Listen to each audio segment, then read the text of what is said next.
Okay, we've retained another integral. We've got the integral from 0 to infinity, sine squared x over x dx.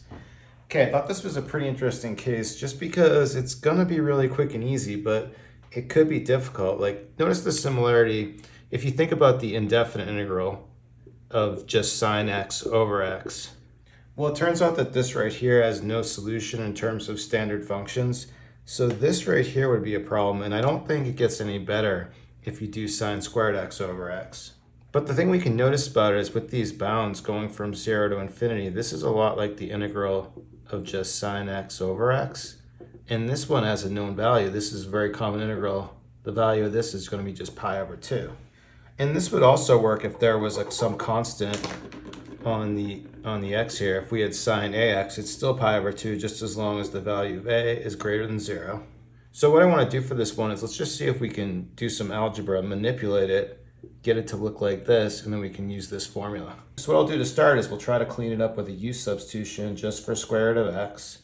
Solve for x, x is going to be u squared. Take a derivative on it, dx is going to be just 2u du. I'll go ahead and substitute. First updating the bounds, infinity, square root of infinity, still infinity. Plug in 0, you get 0. Then the numerator becomes sine of u, x becomes u squared, but then our dx is going to be just 2u du.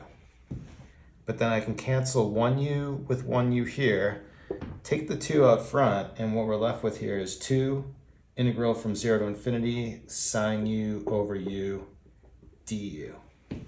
But now this is perfectly set up for this formula right here. So we'll go ahead and plug in pi over 2.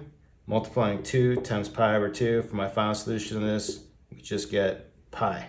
So there you go. Like I said, really easy. For this, you may be wondering where this came from. I've done other videos. If you want, I can provide, I'll see if I can find a link in the description to where we've derived this. But, one way you could do this is with Lobachevsky's integral. Lobachevsky's integral, this works with sine x over x or sine squared x over x squared. What you can do with this, if you have something like f of x here, we can reduce this to an integral from 0 to pi over 2 of just the f of x value. But we just have the condition on this that we need f plus or minus x to be equal to f of x. But notice in our problem here, the f of x value would just be this 1. So there's not going to be any kind of problem here. This is going to work, and you go right to integrating 1 from 0 to pi over 2. Well, the answer to that is just pi over 2. Okay, so there you go. Thanks everyone for watching. Have a good day.